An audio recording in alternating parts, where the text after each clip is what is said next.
Hello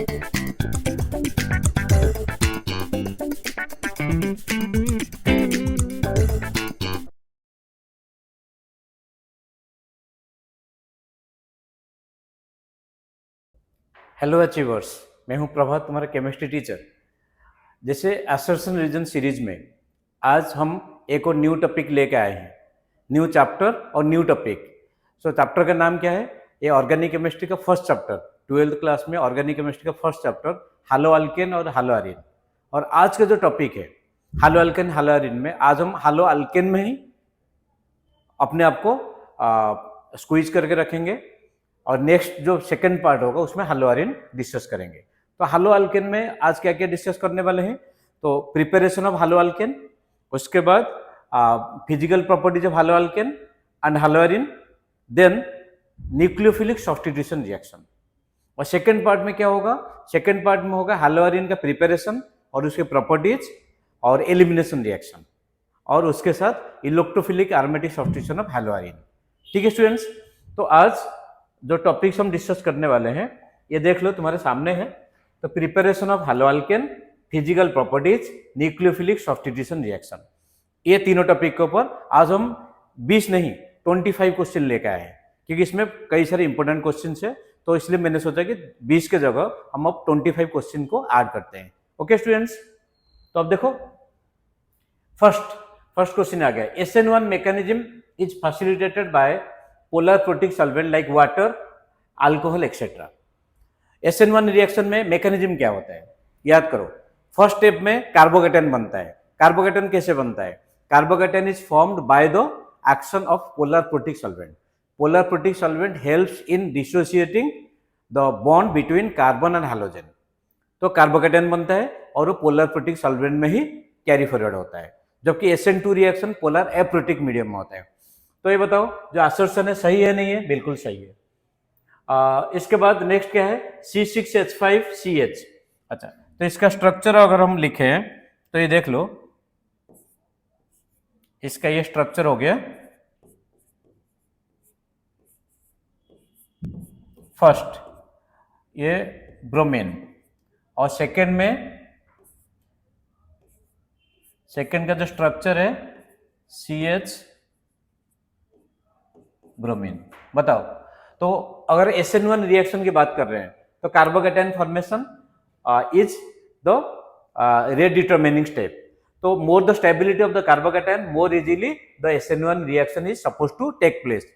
तो इसमें carbocation ज्यादा स्टेबिलिटी कहां पर होगा? फर्स्ट में ज्यादा स्टेबल होगा आज कंपेयर टू सेकंड, क्योंकि दोनों साइड में रेजोनेंस में पार्टिसिपेट करेगा। और यहाँ पे क्या होगा? एक साइड में रेजोनेंस, एक साइड में हाइपर कंजुगेशन।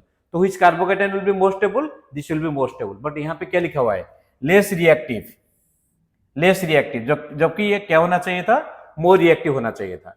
तो इसका आंसर क्या हुआ? Assertion is true but reason is false. तो option C, question number 1 option C. Reason क्या समझ आया? तो next question number 2, lower members of alkyl halides are colourless gases. ये सही है, ये तो फिजिकल प्रॉपर्टीज में है। लोअर मेंबर जो है गैसेस है, और हायर मेंबर जैसे जैसे हम कार्बन नंबर इंक्रीज होता है तो गैस से लिक्विड, लिक्विड से सॉलिड में जाता है या नहीं है? तो यहाँ पे लोअर मेंबर जो है कलरलेस गैसेस है, ये असर्शन सही है। Alkyl iodides in general turn black on exposure to air and light. Alkyl iodide black नहीं होता, अल्काइल आयोडाइड ब्लैक नहीं होता, Ki ब्लैक होता है, अल्काइल आयोडाइड ब्लैक नहीं होता। तो इसका मतलब क्या हुआ? असर्शन ट्रू है, रीजन फॉल्स है, ऑप्शन सी। नेक्स्ट देख लो, 1 butane on reaction with HBr in the presence of peroxide produces 1 bromobutane. तो आप चाहो ये रिएक्शन देख लो, HBr पेरोक्साइड है ना, तो दैट विल फॉर्म 1 ब्रोमोब्यूटेन। ये सही है। It involves formation of primary radical या प्राइमरी फ्री रेडिकल। ये सही है या गलत है? It involves formation of primary free radical. तो इसमें जो मैकेनिज्म होगा, तो ध्यान से देखो, जो मैकेनिज्म होगा तो मैकेनिज्म इसमें क्या होगा? ब्रोमीन फ्री रेडिकल बनेगा। तो ब्रोमीन फ्री रेडिकल जैसे इसको अटैक करता है तो क्या होगा? It will form this free radical. So this is the intermediate. तो अगर ये इंटरमीडिएट है, ये जो इंटरमीडिएट बना है ये प्राइमरी है सेकेंडरी है, ये सेकेंडरी, बट यहाँ पे क्या लिखा हुआ है प्राइमरी रेडिकल, तो इसका मतलब एसर्शन तो सही है और रीजन गलत है। तो ऑप्शन क्या हो गया C. Next question, NBS, N-bromosaccinamide. NBS is N-bromosaccinamide, is specific reagent for allylic bromination. सिर्फ allylic नहीं, बेंजाइलिक पोजीशन भी है। तो N-bromosaccinamide ये जैसे देखो ये हो गया allylic कार्बन, या फिर बेंजाइलिक कार्बन, ये देख सकते हो। तो N-bromosaccinamide यहाँ पे जो ब्रोमीन फ्री रेडिकल बनता है that is produced very less amount, तो जिसके वजह से जहां पे फ्री रेडिकल का स्टेबिलिटी ज्यादा होगा, कहां पर स्टेबिलिटी ज्यादा होगा एलाइलिक पोजीशन पे या फिर बेंजाइलिक पोजीशन पे। तो NBS specific reagent for allylic bromination, ये सही है। Allylic brominations occur through free radical intermediate, ये भी सही है, फ्री रेडिकल इंटरमीडिएट, बट इसका रीजन क्यों नहीं होगा, दोनों सही है बट दोनों, और ये उसके एक्सप्लेनेशन नहीं है। क्यों एक्सप्लेनेशन नहीं है? तो NBS specific reagent for allylic bromination, इसका एक्सप्लेनेशन क्या होना चाहिए था? एक्सप्लेनेशन ये है कि ब्रोमीन फ्री रेडिकल इज यहाँ पे जो बनता है that is in less quantity, so it preferably attack to the position where the free radical is more stable, that is the allylic position और द बेंजाइलिक पोजीशन। ठीक है, तो उसका करेक्ट एक्सप्लेनेशन होना चाहिए था, बट ये करेक्ट एक्सप्लेनेशन नहीं होगा जो कि फ्री रेडिकल इंटरमीडिएट है। तो ऑप्शन क्या हो गया? Option is B. So next question है, N-butyl chloride has higher boiling point than N-butyl bromide। नहीं, क्लोराइड और ब्रोमाइड में मोलिकुलर मास किसका ज्यादा है, एटॉमिक मास किसका ज्यादा है? ब्रोमाइड का एटॉमिक मास ज्यादा है आज कंपेयर टू क्लोराइड। तो जिसका एटॉमिक मास ज्यादा होगा उसका बॉइलिंग पॉइंट भी ज्यादा होगा। तो इसका मतलब क्या हुआ? N-butyl chloride has higher boiling point than N-butyl bromide, ये गलत हो गया। Carbon chlorine bond is more polar than carbon bromine bond, ये सही है। अगर हम कार्बन हाइड्रोजन बॉन्ड की पोलैरिटी देखें, CCl, CF, CBr, then CI, this is the polarity या डाइपोल मोमेंट की बात कर रहे हैं। तो ये तो सही है, बिल्कुल सही है ना? तो ये अगर सही है बट उससे करेक्ट एक्सप्लेनेशन हो, तो ऐसे भी असर्शन गलत हो गया, उसका करेक्ट एक्सप्लेनेशन क्या होगा? तो assertion is true but assertion is false but reason is true. तो ऑप्शन डी, क्वेश्चन नंबर 5 का ऑप्शन डी। अब चलते हैं फटाफट नेक्स्ट क्वेश्चन। देखो CH3 bromide plus AgCN, AgCN क्या है? कोवैलेंट है। याद रखो KCN होता है आयोनिक, AgCN होता है कोवैलेंट। कोवैलेंट क्यों? इसमें सूडो नोबेल गैस कॉन्फ़िगरेशन है। तो कोवैलेंट साइनाइड जो होते हैं, so those will make isocyanide, NC बनाएंगे। अगर यहाँ पे एक AgCN की जगह KCN होता तो क्या बनता? CH3CN। AgCN है तो CH3NC, ये बिल्कुल सही है। CN minus is ambient ion, ये भी सही है। एम्बिडेंट न्यूक्लियोफाइल, ये भी सही है। एम्बिडेंट मींस जो नेगेटिव चार्ज है कार्बन के पास भी हो सकता है, नाइट्रोजन के पास भी हो सकता है, बट उसका करेक्ट एक्सप्लेनेशन है क्या? बिल्कुल नहीं है। तो करेक्ट एक्सप्लेनेशन क्या होना चाहिए था कि AgCN is covalent in nature, hence it forms isocyanide. ठीक, तो ऑप्शन क्या हो गया यहाँ पे बच्चे बताओ? ऑप्शन बी, दोनों सही है बट उसका करेक्ट एक्सप्लेनेशन नहीं है। तो नेक्स्ट क्वेश्चन नंबर 7 पे चलते हैं फटाफट। Butan 2 ol is optical active, butan 2 ol, ये देख लो, ये कायरल सेंटर है, ऑप्टिकल एक्टिव है। Its mirror image is non super imposable on it, बिल्कुल ये भी यही तो रीजन होता है। ऑप्टिकल एक्टिविटी का रीजन क्या है? The mirror image of the compound should be non super imposable, है ना? तो ये कायरल सेंटर है या ऑप्टिकल एक्टिव है, क्यों? क्योंकि इसका mirror image non super imposable mirror image है। तो दोनों सही है और उसका करेक्ट एक्सप्लेनेशन भी है। तो 7A। नेक्स्ट है addition of bromine to one butene gives 2 optical isomers. Addition of bromine to two butene या 1-ब्यूटेन। तो 1-ब्यूटेन मीन्स आप उसको कैसे स्ट्रक्चर ड्रॉ करोगे? ये तो ब्रोमीन जैसे ऐड करते हो तो क्या होगा इसमें? देख रहे हो ये एंटी एडिशन होता है। तो इसमें कायरल सेंटर कितना है? एक ही कायरल सेंटर है। तो एक chiral centre means 2 optical isomer हो गया, ये बिल्कुल सही है, क्योंकि एक कायरल सेंटर मीन्स उसमें D फॉर्म भी होगा और L फॉर्म भी होगा। तो दो ऑप्टिकल एक्टिव आइसोमर बन गए, तो असर्शन सही है। The product contains one asymmetric carbon, ये भी सही है, एक ही एसिमेट्रिक कार्बन है जिसकी वजह से दो ऑप्टिकल एक्टिव आइसोमर बनेंगे, तो दोनों सही है, उसका करेक्ट एक्सप्लेनेशन भी है, तो ऑप्शन ए हो गया। तो समझ आया। अच्छा अब देख तो question number 9, nucleophilic substitution on an optical active alkyl halide may give a mixture of enantiomers. तो मिक्सचर ऑफ एनांशियोमर्स मींस क्या होगा, इसमें ऑप्टिकल एक्टिव होगा, तो मिक्सचर ऑफ एनांशियोमर कहां पर होता है, जहां पे रेसिमिक मिक्सचर बनता है। तो रेसिमिक मिक्सचर क्या है, racemic mixture is produced from the SN1 reaction. तो इसमें क्या दिया, मे गिव, तो SN1 रिएक्शन अगर होगा, क्योंकि वो भी न्यूक्लियोफिलिक सब्स्टिट्यूशन है, तो may give a mixture of enantiomers, ये सही है। तो the reaction occurs according to SN2, ये गलत हो गया। अगर वो एनांशियोमर बन रहा है, एनांशियोमर मींस रेसिमिक मिक्सचर बन रहा है, रेसिमिक मिक्सचर कहां पर होगा, रेसिमिक मिक्सचर होगा SN1 में। तो SN1 में अगर रेसिमिक मिक्सचर बनता है तो फिर ये क्या है, the reaction occurs according to SN2 mechanism, ये गलत हो गया, ठीक है ना, ये गलत हो गया। तो इसका मतलब क्या हुआ बताओ, असर्शन तो सही है बट रीजन गलत है, तो ऑप्शन सी। नेक्स्ट,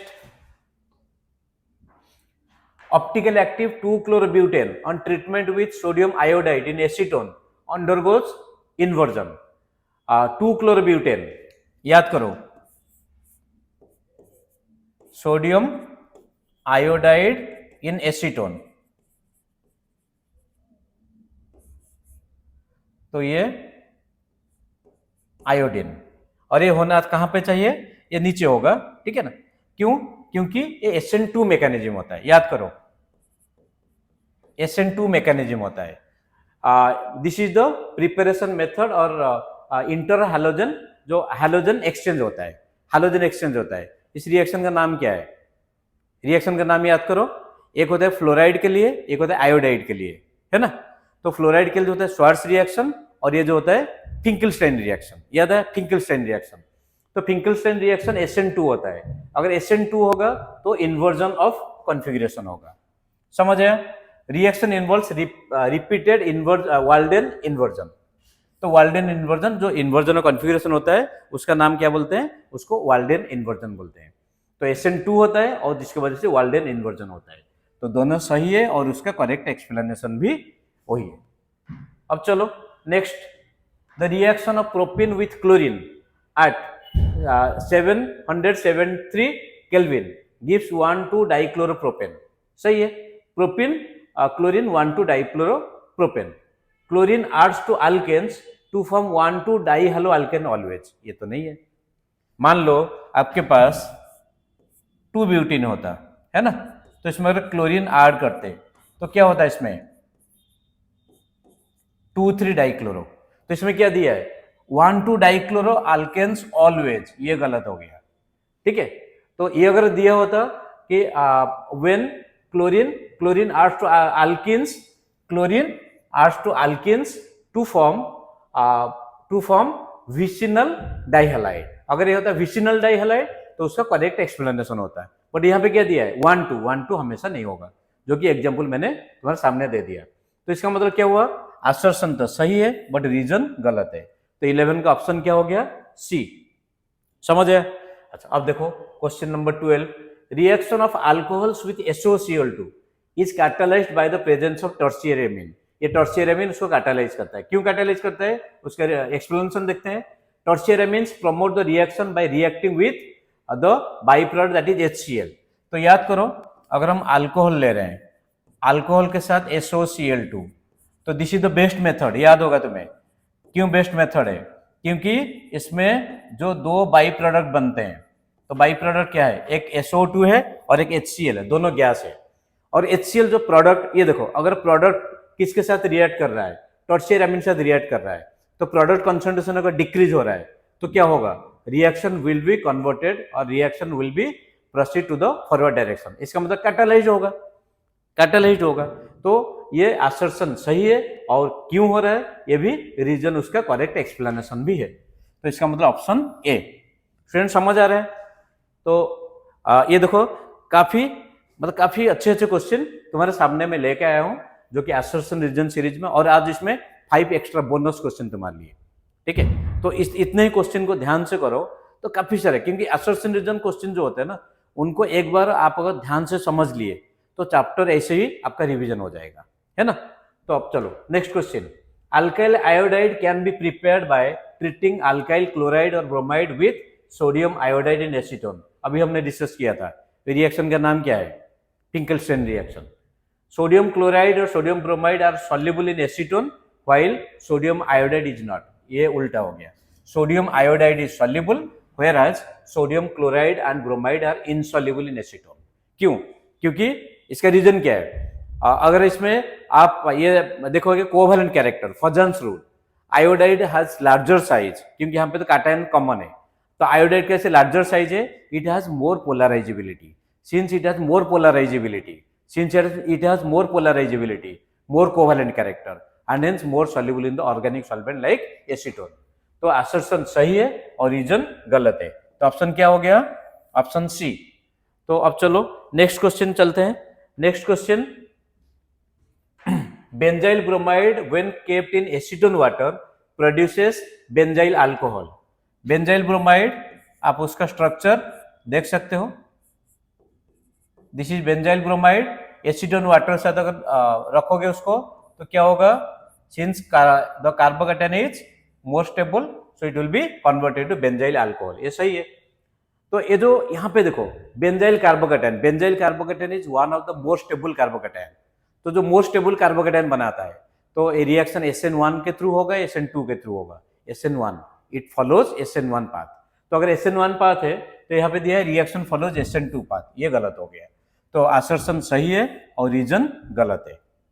तो अब चलो question number 15। SN1 reaction is basically a solvolysis reaction. ये सही है गलत है? SN1 reaction is basically a solvolysis reaction. Solvent के प्रेजेंस में होता है। Solvent that is polar protic solvent helps in departing the leaving group from the carbon centre. तो सॉल्वोलाइसिस रिएक्शन हुआ, ये सही है। तो उसके बाद polar protic solvents helps the substrate to ionise and by the way get involve in SN1 reaction. ये बिल्कुल सही है और यही उसका करेक्ट एक्सप्लेनेशन भी है। अभी जैसे हमने बताया, जो SN1 होता है सॉल्वेंट उसको हेल्प करता है, जो लिविंग ग्रुप होता है, चाहे हाइड्रोजन हो कोई भी लिविंग ग्रुप हो, उसको डिपार्चर करने में हेल्प करता है। So this is taking place और दिस इज द सॉल्वोलाइसिस रिएक्शन। तो दोनों सही है, उसका करेक्ट एक्सप्लेनेशन भी है। तो ऑप्शन क्या हो गया इसमें बताओ? Option is a. अब नेक्स्ट, आज थोड़ा सा लेंथी होने वाला है क्योंकि हमने ज्यादा क्वेश्चन लिया है। Tertiary butyl chloride, tertiary butyl chloride ये हो गया। On treatment with sodium metal in dry ether gives 2,2,3,3 tetramethyl butane. Sodium metal dry ether, Wurtz reaction. Wurtz reaction का एक लिमिटेशन है, it never happens in the case of tertiary haloalkane. और एक है it doesn't prepare the methane। और एक क्या है? it is not suitable for the preparation of, Wurtz reaction की लिमिटेशन बता रहा हूं, it is not suitable for the preparation of alkane containing odd number of carbon atoms। तो एक लिमिटेशन है, मतलब ये टर्शियरी हैलोअल्केन हम नहीं दे सकते। तो इसका मतलब क्या हो गया? असर्शन गलत हो गया। Tertiary alkyl halides readily undergo Wurtz reaction, ये भी गलत हो गया। देख रहे हो? तो टर्शियरी, अगर ये लिखा होता tertiary alkyl halides never undergo Wurtz reaction, तो सही होता है। तो दोनों ही गलत है। तो असर्शन और रीजन दोनों फॉल्स है। तो ऑप्शन डी। यहाँ पे देख रहे हो, यहाँ पे ऑप्शन दोनों फॉल्स है और किसी किसी जगह दोनों फॉल्स, कोई ऑप्शन ही नहीं होगा। तो इसका मतलब ये दोनों गलत है, ऑप्शन डी। अब next question, in comparison to ethyl chloride it is difficult to carry out nucleophilic substituent vinyl chloride.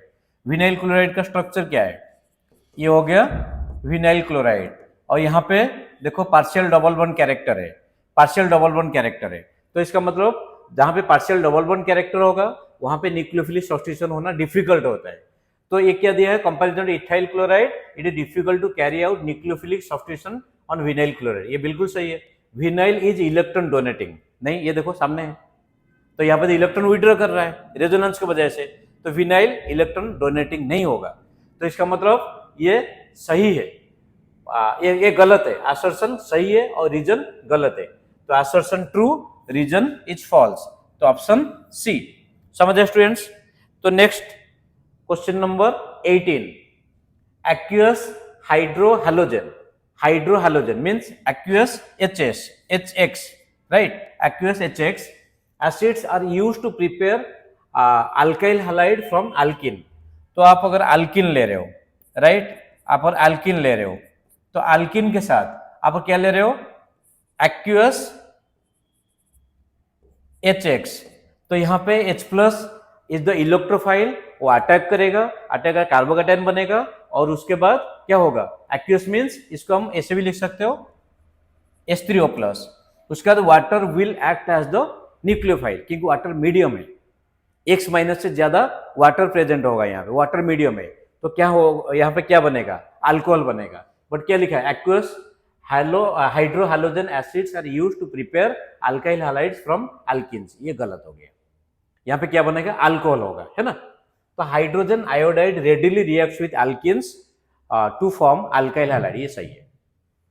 क्यों? क्योंकि रिएक्टिविटी देखोगे, HX में रिएक्टिविटी होता है HI greater than HBr than HCl than HF, तो ये रेडिली रिएक्ट करता है। असर्शन गलत हो गया और रीजन सही है, तो ऑप्शन डी। नेक्स्ट क्वेश्चन, देखो students, SN2 reaction proceeds with inversion configuration, अभी हम डिस्कस किए थे। क्यों? क्योंकि यहाँ पे न्यूक्लियोफाइल अटैक करता है from the opposite side of the leaving group, nucleophilic attack from the back side of carbon opposite to the leaving group, सही है, और जिसके वजह से ही इन्वर्जन कॉन्फ़िगरेशन होता है, तो ऑप्शन ए। ये तो सिंपल सा क्वेश्चन हो गया। तो अब नेक्स्ट क्वेश्चन देखो, नेक्स्ट क्वेश्चन है, the reaction given below is more likely to occur by SN1 mechanism in 1:1 aqueous ethanol solution rather by SN2 mechanism। तो यहाँ पे अगर देखोगे ध्यान से, ये क्या है, यहाँ पे स्टूडेंट देखो, ये जो है ये बेंजाइलिक पोजीशन है और उसके साथ और क्या है, उसके साथ एक और CH3 ग्रुप भी है। So this will readily undergo SN1 reaction, क्योंकि कार्बोकैटायन स्टेबिलिटी बहुत ज्यादा है, तो असर्शन सही है। रीजन देखते हैं, ethanol is a weak nucleophile and it can exhibit it's nucleophilicity only at the carbon centre. जो वीक इलेक्ट्रोफाइल होगा वो कहां पर इजीली अटैक कर सकता है, तो only at the carbon centre with appreciable amount of positive charge. With appreciable amount of positive charge the carbocation to be formed in SN1 pathway will also be a appreciable stability and the solvent is also polar to favor। ये सारे SN1 reaction का favourable condition होता है। तो इसका मतलब बताओ, ये दोनों सही है और उससे करेक्ट एक्सप्लेनेशन भी है, तो फिर ऑप्शन क्या हो गया यहाँ पे, ऑप्शन ए। नेक्स्ट क्वेश्चन है, one of the carbon in 2-chloropropan becomes pentavalent for short time on reaction with iodine in acetone solvent। ये जो 2-chloropropan है, 2-chloropropan iodine in acetone, iodide in acetone, ये रिएक्शन क्या होगा, SN1 होगा या SN2 होगा, बताओ। आयोडाइड एसीटोन, एसीटोन में this is polar aprotic, polar aprotic में SN2 फेवरेबल होता है। तो SN2 अगर फेवरेबल होगा तो SN2 में मैकेनिज्म क्या होता है, तो मैकेनिज्म होता है जो लिविंग ग्रुप प्रेजेंट होता है, लिविंग ग्रुप के ऑपोजिट साइड में न्यूक्लियोफाइल अटैक होता है, एक पेंटावेलेंट इंटरमीडिएट बनता है जिसको हम ट्रांजिशन स्टेट बोलते हैं। तो इसका मतलब ये सही है ना। तो असर्शन सही हो गया। तो ट्रांजिशन स्टेट जो बनता है शॉर्ट टाइम के लिए होता है, इसीलिए तो उसका नाम transition, transition means transit, very small time. Reaction of halo alkane with iodide causes the hybridisation of alpha carbon change in the acetone. नहीं, अल्फा कार्बन मींस जहां पे बताओ, जहां पे जो अटैच्ड है, तो अब बताओ उसका ट्रांजिशन स्टेट में पेंटावेलेंट होगा। तो पेंटावेलेंट होगा मींस वहां पे जो हाइब्रिडाइजेशन है उसमें जरूर चेंज होगा, ठीक है। पेंटावेलेंट होगा, हाइब्रिडेशन चेंज होगा, तो एसीटोन है ना, चेंज इन एसीटोन, ये सही है। बट उसमें करेक्ट एक्सप्लेनेशन है क्या, करेक्ट एक्सप्लेनेशन है नहीं है। तो करेक्ट एक्सप्लेनेशन क्या होना चाहिए था, क्योंकि जब न्यूक्लियोफाइल अटैक करता है in the presence of leaving group, both the leaving group and nucleophile are attached simultaneously, जिसको हम कंसर्टेड मैकेनिज्म बोलते हैं, तो जिसके वजह से पेंटावेलेंट होता है। वो उसका करेक्ट एक्सप्लेनेशन होना चाहिए था, बट ये उसका करेक्ट एक्सप्लेनेशन नहीं है। तो इसका मतलब दोनों सही है बट करेक्ट एक्सप्लेनेशन नहीं है। अब next question, when butane 12 is treated with SOCl2 in the presence of pyridine, inversion takes place। बताओ, ब्यूटान 12 इन the presence of pyridine, pyridine क्या है? Polar aprotic. तो पोलर एप्रोटिक में तो SN1 होगा या SN2 होगा? पोलर एप्रोटिक में SN1 होगा, SN2 होगा? SN2 होगा। पोलर एप्रोटिक SN2 है, तो inversion takes place. pyridine is a weak base, ये भी सही है, बट ये रीजन है क्या? रीजन नहीं है। रीजन क्या होना चाहिए था यहाँ पे? The reaction goes through the formation of SN2 mechanism. अगर वो लिखा होता तो फिर ये करेक्ट एक्सप्लेनेशन होता, बट ये करेक्ट एक्सप्लेनेशन नहीं है। तो इसका मतलब असर्शन रीजन दोनों सही है बट उसका करेक्ट एक्सप्लेनेशन नहीं है। Next, free radical addition in the presence of peroxide alkene of HX carried out according to the mechanism. देखो ये जो मैकेनिज्म दिया है इसको ध्यान से देखो। तो फर्स्ट स्टेप में फ्री रेडिकल फॉर्मेशन हो रहा है ड्यू टू होमोलिटिक क्लीवेज। उसके बाद फ्री रेडिकल, जो ऑक्सीजन फ्री रेडिकल है, that is taking hydrogen free radical to form hydrogen free radical. ये सेकेंड स्टेप हो गया। देन जो हाइड्रोजन फ्री रेडिकल है वो अटैक करेगा, कहाँ पे अटैक करेगा? जो ज्यादा स्टेबल फ्री रेडिकल बनाएगा, ये यहाँ पे अटैक हुआ, तो फ्री रेडिकल इंटरमीडिएट जो कि सेकेंडरी है। तो फिर नेक्स्ट जो फ्री रेडिकल है that is reacting with HX, है ना? HX या HO जो भी कंपाउंड बना होगा, तो फिर द प्रोडक्ट इज फॉर्म। ये चारों उसका क्या हो गए? स्टेप्स हो गए, तो मैकेनिज्म हो गए। डिटेल मैकेनिज्म समझ आया? तो ये सही है, ये मैकेनिज्म सही है, असर्शन सही है। पर HI स्टेप 4 इज एंडोथर्मिक। देखो हमें पता है जो भी एडिशन होता है, हाइड्रोजन ब्रोमाइड का ही एडिशन होता है in the presence of peroxide, जिसको हम एंटी मार्कोनिकोव या खरास इफेक्ट बोलते हैं। तो that is applicable only for addition of hydrogen bromide again in the presence of peroxide, जो कि ये मैकेनिज्म है।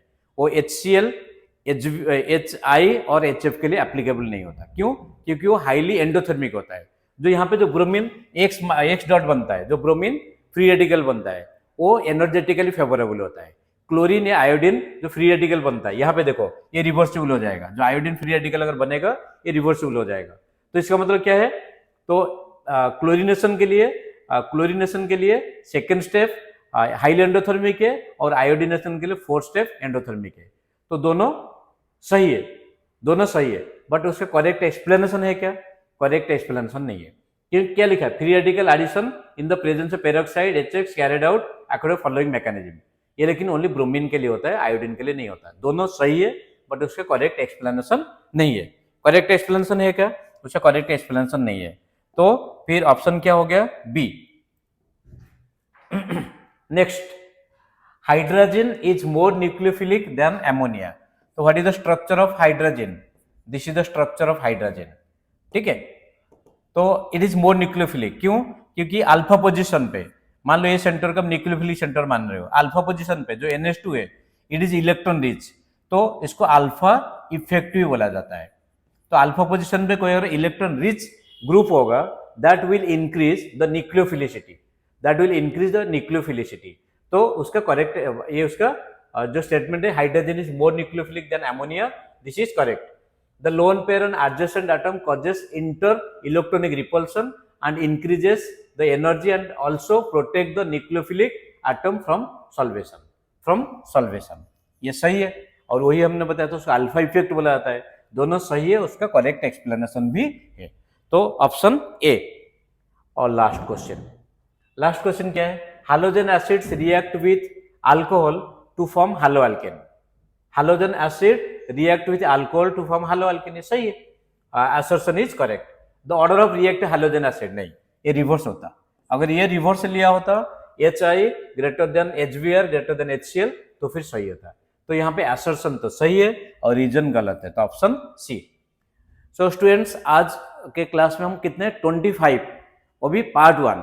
पार्ट 2 में भी हम देखते हैं 20 या 25 क्वेश्चन, जितना भी फिजिबल होगा, लेकिन इंपोर्टेंट क्वेश्चन होना चाहिए, तो लेके तुम्हारे सामने जरूर आएंगे। Okay students, keep watching and bye when you are watching If you are liking the video, so don't forget to share with your friends and near dear ones. Okay students, God bless you, all the best.